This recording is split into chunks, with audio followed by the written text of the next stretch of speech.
दाढ़ी का पता नहीं, पहले मोछों से पहचान होती थी मर्द है, अब तो मोछे भी खत्म हो गई। अब मुझे बता दो, एक नया इमाम शुकूक व शुबहात की बुनियाद पर शरीयत का मसला ये कि वो सलाम नहीं करे, जब कन्फर्म हो जाए कि हाँ ये मुसलमान है, और नया आदमी कैसे बोल देगा भाई अस्सलाम वालेकुम, क्या पता काफिर निकला फिर। और सलाम का मतलब क्या, तुम पर सलामती हो, तो कुफार और मुशरिकीन को सलामती करने का इस्लाम इजाजत ही नहीं देता। तो अब बेचारा नया इमाम अगर किसी ने इसी कंफ्यूजन की बुनियाद पर किसी को सलाम नहीं करा, तो उस बेचारे को 24 घंटे बाद में हुए और सलाम ना करने का फतवा फजर में किसी ने सुना दिया। तो आप अपनी खामियों पर गौर क्यों नहीं करते, आप अपनी गलतियों पर कंट्रोल क्यों नहीं करते। ये हमारी और आपकी वो गलतियां हैं जो कि हम हैं तो छोटी ज़ाहिरी तौर पर, लेकिन हम गौर व फिक्र नहीं करते। और हदीस पाक में अल्लाह के रसूल इरशाद फरमाते हैं कि जो पहले सलाम करेगा उसको सवाब ज्यादा मिलेगा, जो पहले सलाम करेगा उसको सवाब ज्यादा मिलेगा। और कयामत के दिन अल्लाह के रसूल सल्लल्लाहु अलैहि वसल्लम की शफाअत के बाद जिसने मैंने अगर आपको पहले सलाम किया है तो जन्नत में भी मैं आपसे पहले ही जाऊंगा। तो अब मैं जो बताने वाला था चंद बातें वो मैं बता चुका हूं। देखिए, शराब खत्म कीजिए, जो खिलाफे शरा काम उनको छोड़िए, सच्चे मुसलमान बनिए, नमाजी बनिए, मैदान के गाजी बनिए, और साहिब इस्तिताअत हो तो काबे का हाजी बनिए। तो इमामों के साथ ये अच्छा हो रहा है, 4000 5000 में कुछ हो जाएगा किसी का। क्यों इमामों का जीना दुश्वार कर देते हैं। इमाम बेचारे सही से अपनी मतलब जो है रोटेशन बना नहीं पाता है, अनपढ़ फतवे पहले दे देते ला कर। अब क्यों ऐसा कर रहे हैं। इमामों को जल्दी बदलने से बहुत बड़ा नुकसान है। आपके बच्चों की तालीम नहीं हो पाती है, आपका नुकसान, आपके बच्चों का नुकसान है। और अगर कोई ऐसी बात है तो भैया बहुत मसले से सुलझाए जाते हैं। इमाम के अंदर अगर कोई शरई खामी है तो आप उनको अकेले में तन्हाई में समझा दो, हजरत ये कमी है, आप इस पर कंट्रोल कीजिए। अगर वो बात खिलाफ शरअ है तो इमाम के लिए लाजमी है कि वो उस पर अमल करे और अपनी खता को दूर करे। तो मुझे उम्मीद है कभी है कि अब इमामों के साथ ऐसा मत कीजिएगा, इमामों का भरपूर ख्याल कीजिएगा, इमामों की देखरेख कीजिएगा, अच्छा पहनाइएगा, अच्छा खिलाइएगा। क्योंकि जब मुझे और किसी और इमाम को 4000 5000 की तनख्वाह मिलेगी तो बेचारा ट्यूशन तलाश करेगा, वो प्रोग्राम वालों से बाराबता करेगा, नकीब साहब से, आप कोई प्रोग्राम हो तो बताना। सच कह रहा हूं मैं। अरे भैया तुम्हारे दादा का इंतकाल होगा, 40वां कब है। वो जानता 40वां होगा तो नाशरी पढ़ूंगा, अल्लाह ताला 100-200 रुपए दिलवाए देगा। ट्यूशन पढ़ाऊंगा, महीने पे 1500 मिल ही जाएंगे। प्रोग्राम में जाऊंगा तो 1500 मिल ही जाएंगे। अगर इमाम को इखराजात की हैसियत से मुकम्मल तरीके से 10 या 15,000 तनख्वाह मिले तो मैं गारंटी लेता हूं कि कोई मस्जिद का इमाम ना 40वें का इंतजार करेगा ना कॉन्फ्रेंस का इंतजार करेगा। और जब भरपूर तनख्वाह मिलेगी तो वो ड्यूटी भी भरपूर तरीके से निभाएगा, खिदमत भी भरपूर तरीके से करेगा। अब अगर तुम चाहते हो कि अपने बच्चों को तालीम अच्छी दिलवाई जाए, अब अगर तुम चाहते हो कि इमाम भरपूर तरीके से खुलूस के साथ खिदमत करे, तो मेहरबानी करो कि इमाम की खिदमत भी आप भरपूर तरीके से कीजिए। मा आताकुमुर रसूल फखुजू वमा नहाकुम अन्हु फंतहू। मेरा रसूल तुम्हें जो दे वो ले लो, और जिस चीज से मना फरमाए उस चीज से बाज आ जाओ। बात बसरा के गवर्नर की चली थी। उन्होंने हजरत अब्दुल्ला जो बसरा की जामा मस्जिद के इमाम थे उनके पास पहुंचे, और पहुंचने के बाद अर्ज करते, सरकार मेरी बेटी सियानी हो चुकी है, बालिग हो चुकी है, हद उकूलियत व बुलूगियत को अबूर कर चुकी है, मैं उसका निकाह करना चाहता हूं, मैं उसकी शादी करना चाहता हूं। आप बताइए शादी किस तौर طریقے سے کی جائے. حضرت عبداللہ ارشاد فرماتے ہیں دیکھیے ساماجک اعتبار سے آپ اسلامک طریقے سے اگر شادی کریں گے, اسلامک رولنگ کے حساب سے بیٹی کا نکاح کریں گے تو اللہ خوش ہو جائے گا, اس کا رسول خوش ہو جائے گا, قدم قدم پہ نیکیاں ملیں گی, نکاح میں برکتیں ہوں گی. اور یہودیوں نصرانیوں کفار و مشرکین کے طور طریقے پر چلیں گے تو آپ سے آپ کا رب ناراض ہو جائے گا, اللہ کے رسول ناراض ہو جائیں گے. آپ کی مرضی ہے, آپ جیسے چاہے کیجئے گا. رات کو پہنچے اپنے بستر پر, کروٹیں لیتے رہے, یہی سوچتے رہے کہ کروں تو کروں کیا کروں. اب یہ سوچ رہے تھے کہ بصرہ کا گورنر ہوں, اتنا بڑا آدمی ہوں, وقت کا خلیفہ ہوں, وقت کا بادشاہ ہوں, اگر ہلکی پھلکی شادی کر دوں گا تو سماج میں ناک کٹ جائے گا. اور یہی ذہنیت ہماری بنی ہوئی ہے, یہی ذہنیت ہماری بنی ہوئی ہے.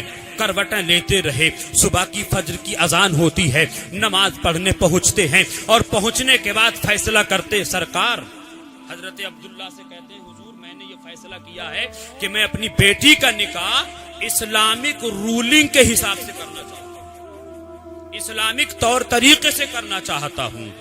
حضرت عبداللہ رضی اللہ تعالیٰ عنہ ارشاد فرماتے ٹھیک ہے, بڑی خوشی کی بات ہے, لہذا آپ اپنی بیٹی کا اسلامک رولنگ کے حساب سے نکاح کر دیجئے. پھر عرض کرتے سرکار ایک مسئلہ اور پوچھنا ہے, میں جس لڑکے سے شادی کرنا چاہتا ہوں اپنی بیٹی کی, ذہن حاضر ہے آپ کا, کیا کیا دیکھنا ہے کیا کیا نہیں دیکھنا ہے. حضرت عبداللہ نے نبی کی حدیث سنائی, ارشاد فرماتے میرے آقا کہ جب کسی کو لڑکی دو یا کسی کی لڑکی لو تو چار چیزیں دیکھو, چار چیزیں دیکھو. اس کا اخلاق دیکھو, اس کا حسن و جمال دیکھو, اس کی دولت دیکھو اور اس کی دینداری دیکھو. ان چاروں چیزوں میں سے نبی ارشاد فرماتے ہیں تم چاہتے ہو کہ میاں بیوی سکون کے ساتھ رہیں, پیار اور محبت کے ساتھ زندگی گزاریں, گھر میں بہو آئے ساس کا بھی حق سمجھتی ہو, باپ کا بھی حق سمجھتی ہو. اگر ہم اور آپ چاہیں کہ گھر میں جو دلہن آنے والی ہے یا جو دلہن آئے گی وہ ماں کو, ساس کو ماں کا درجہ دے, باپ سسر کو باپ کا درجہ دے, دیور کو بھائی کا درجہ دے, نند کو بہن کا درجہ دے, شوہر کو اپنے سر کا تاج سمجھے. نبی ارشاد فرماتے ہیں اگر تم چاہتے ہو کہ اس طریقے کی سچویشن ہو تو اس لڑکی کے اندر, اس لڑکی کے ماں باپ کے اندر, اس لڑکی کے گھر والوں کے اندر, اس لڑکی کے پریوار والوں کے اندر تمہیں حسن و جمال نہیں دیکھنا ہے, ان کی زمین اور جائیداد نہیں دیکھنا ہے, ان کی دولت نہیں دیکھنا ہے, بلکہ تم چاہتے ہو کہ دونوں پریوار میں پیار اور محبت کے ساتھ زندگی گزرے تو صرف دین دیکھو. دینداری کتنی ہے, کیا فرمایا, کیا فرمایا, ذرا ایک بار آپ بولیں گے بلند آواز سے, دینداری. کیونکہ لڑکے کے اندر یا لڑکی کے اندر جب دینداری ہوگی تو خلاف شرع کام نہیں ہوگا, نمازیں نہیں چھوٹیں گی, رمضان کے روزے نہیں چھوٹیں گے, چغلی کی طرف قدم نہیں جائیں گے, غیبت کا بازار گرم نہیں ہوگا, چوری ڈکیتی کا شبہ بھی نہیں ہو سکتا ہے. ماں کا درجہ ملے گا ساس کو, سسر کا درجہ ملے گا, باپ کا درجہ ملے گا سسر کو. نبی کریم صلی اللہ علیہ وسلم کے عاشق صادق حضرت عبداللہ فرماتے ہیں آپ کو جس کے یہاں بیٹی دینا ہے آپ اس کی دینداری دیکھیں. اور یہ گورنر جو بصرہ کے گورنر ہیں ان کی بیٹی کا تقوی بتاؤں, پرہیزگاری بتاؤں. تقوی یہ تھا کہ ان کی بیٹی کی تہجد کی نماز تک نہیں چھوٹتی تھی. فجر, ظہر, عصر, مغرب, عشاء تو بہت دور کی بات ہے کہ گورنر کی بیٹی تہجد کی نماز نہیں چھوٹتی تھی. عرض کرتے مسجد کے امام صاحب میں چاہتا ہوں کہ جب میری بیٹی کی تہجد کی نماز نہیں چھوٹ رہی ہے تو اللہ تعالیٰ میری بیٹی کے حق میں ایسا بیٹا عطا فرمائے, ایسا شوہر عطا فرمائے کہ اس کی بھی تہجد کی نماز نہ چھوٹتی ہو. حضرت عبداللہ بیان فرماتے تو پھر ڈھونڈو بصرہ میں, تلاش کرو بصرہ میں کون ہے ایسا شخص जो 5 टाइम की नमाजें अदा करने के बाद जिसकी तहज्जुद भी ना छूटती हो, अर्ज करता है सरकार कल ही सुबह से मैं अपने सिपाहियों को पूरे बसरा की गलियों में दौड़ा दूंगा।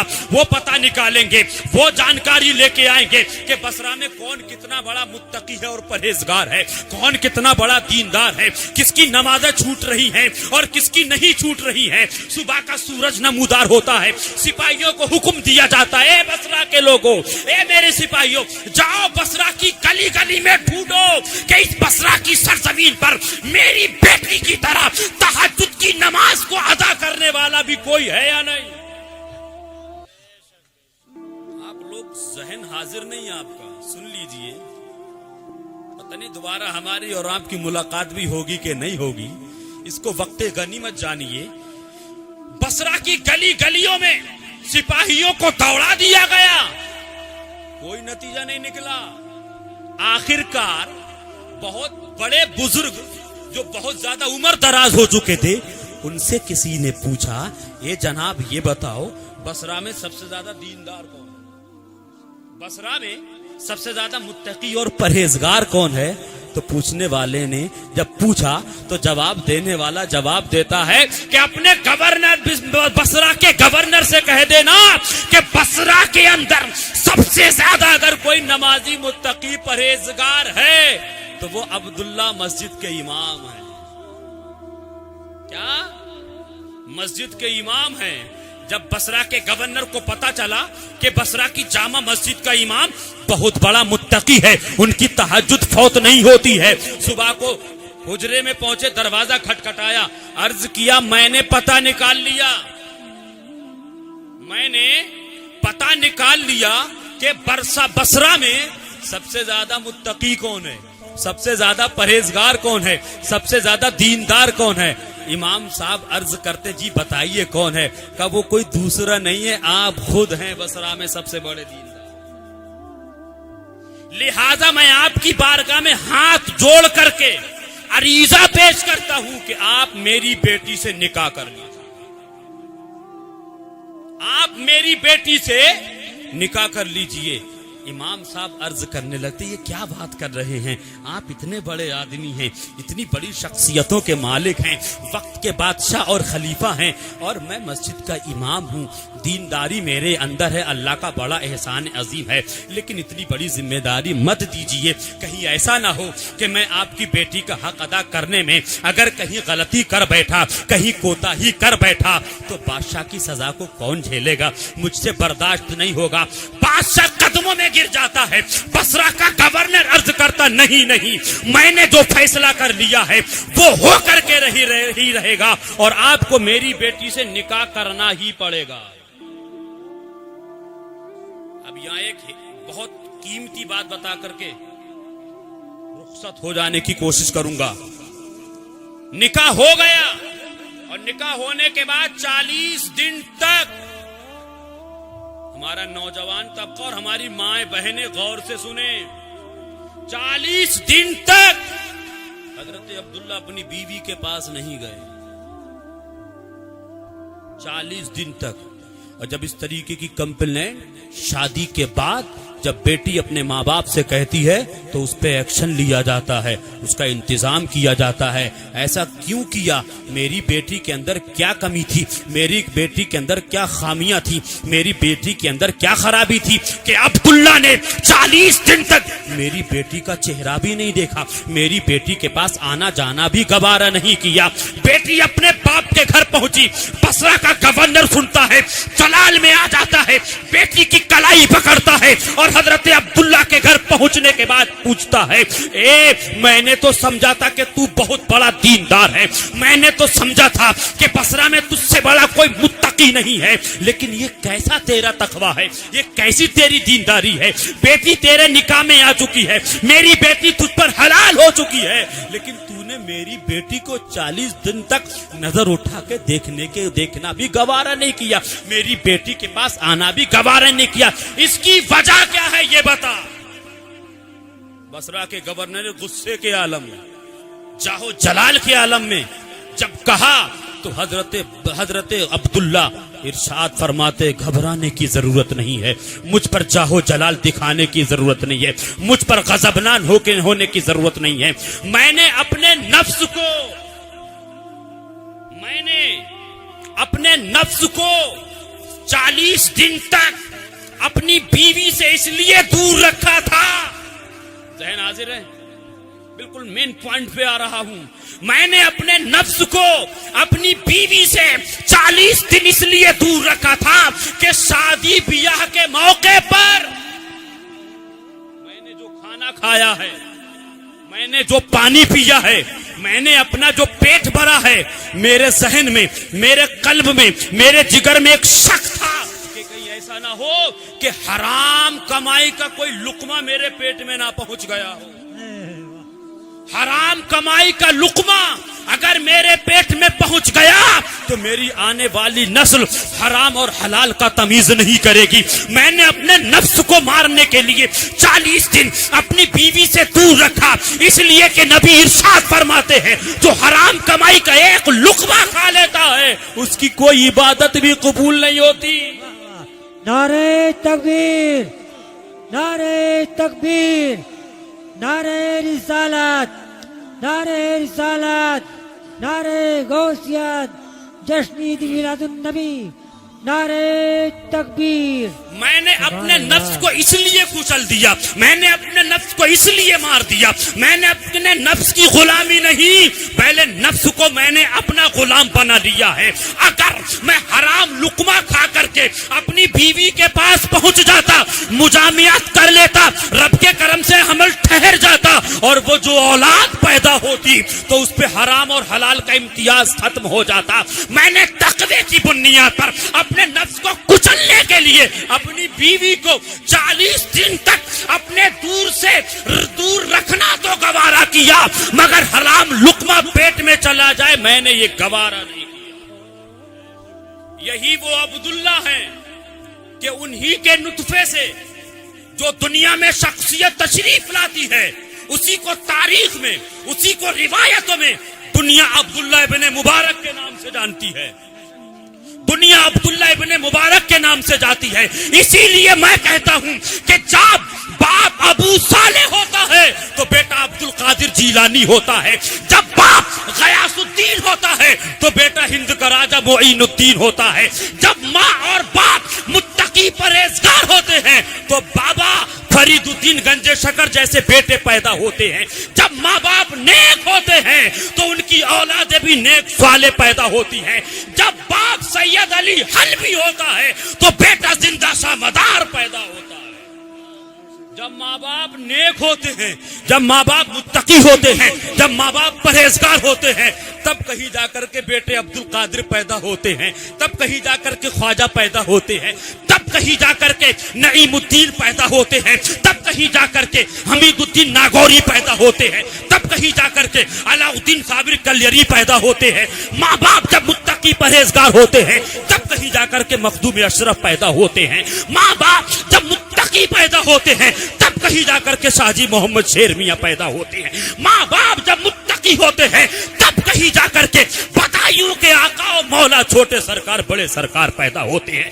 جب ماں باپ متقی اور پرہیزگار ہوتے ہیں تو بیٹا اعلیٰ حضرت ہوتا ہے، جب ماں باپ متقی ہوتے ہیں تو بیٹا مفتی اعظم ہوتا ہے، جب ماں باپ متقی پرہیزگار ہوتے ہیں تب بیٹا فخر ازہر تاج الشریعہ پیدا ہوتا ہے۔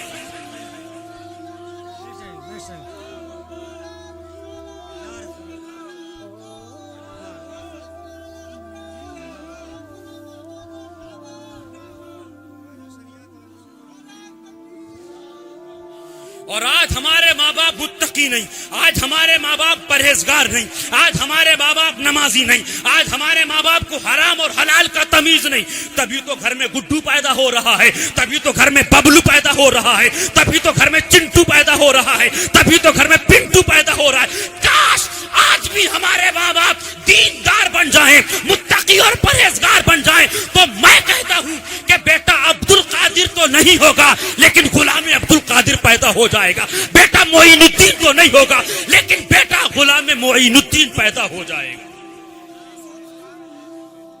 تو یہ سب کچھ کرے گا کون؟ ये सब कुछ करेगा कौन? हम और आप करेंगे मेरे भाई, तभी कुछ होगा। आज हालात देख लीजिए। मैं हिंदुस्तान की बात नहीं करता, पूरे वर्ल्ड की बात करता हूँ। पूरी दुनिया में आज अगर खून के आंसू कोई कौम रो रही है तो वो कौम मुस्लिम है। आज जो अपना हक मांगने के लिए भिखारियों की तरह दरवाजों पे चक्कर लगा रही है, देश के गद्दारों के दरवाजे पर, वो कोई दूसरी कौम नहीं, कौम मुस्लिम है। आज जिसकी इज्जत को तार तार किया जा रहा है वो कौम मुस्लिम है। आज जिसकी इज्जत और आबरू पर शबखून मारे जा रहे हैं वो कौम मुस्लिम है। लोग कहते हैं हमारा कसूर ये है कि हमारे चेहरे पर दाढ़ी थी इसलिए हमें पकड़ लिया। लोग कहते हैं हमारा कसूर ये है कि हमारे सर पर अमामा और टोपी थी इसलिए हमको गाली दी। लोग कहते हैं कि हमारा कसूर ये है कि हमारा नाम फैज रजा है, हमारा नाम नासिर सुभानी है, हमारा नाम अब्दुल कादिर है इसलिए हमको मारा, टॉर्चर किया। लोग कहते हैं कि हमारा कसूर ये है कि हम मुसलमान हैं, मगर मैं कहता हूं हमारा कसूर ये नहीं कि हम मुसलमान हैं, हमारा कसूर ये है कि हम अल्लाह के नाफरमान हैं, मुस्तफा के नाफरमान हैं, इसलिए सजाएं मिली।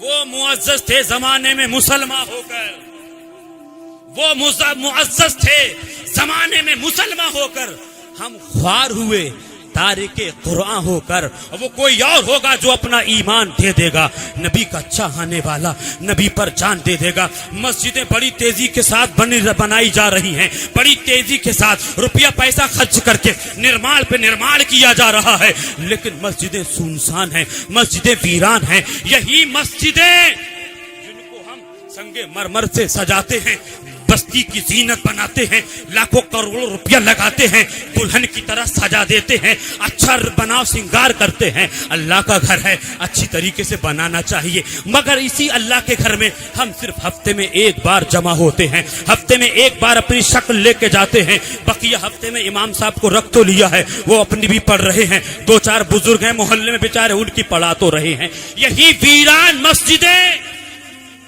रात की तन्हाई में, यही वीरान मस्जिदें रात की तन्हाई में अल्लाह की बारगाह में अपने दामन को फैला करके अर्ज करती हैं, मेरे मौला, गारे की शक्ल में, ईंट की शक्ल में, सरिया और सीमेंट की शक्ल में एक इमारत तो बना दी, एक घर तो बना दिया, तेरा घर तो बना दिया इस कौम ने, लेकिन ये कौम तेरे घर को अपने सजदों से आबाद नहीं कर रही है, ये कौम तेरे पवित्र घर को अपने रुकू से आबाद नहीं कर रही है। खुदा की कसम, अल्लाह की बारगाह में ये मस्जिदें रो रो करके गिड़गिड़ा करके दुआएं करती है, परवरदिगारे आलम, अगर इस कौम को ये तौफीक नहीं कि अपने सजदों से अल्लाह के घर को आबाद कर दे, मेरे मौला मेरी दुआ है कि तू इस कौम को तबाह कर दे, बर्बाद कर दे।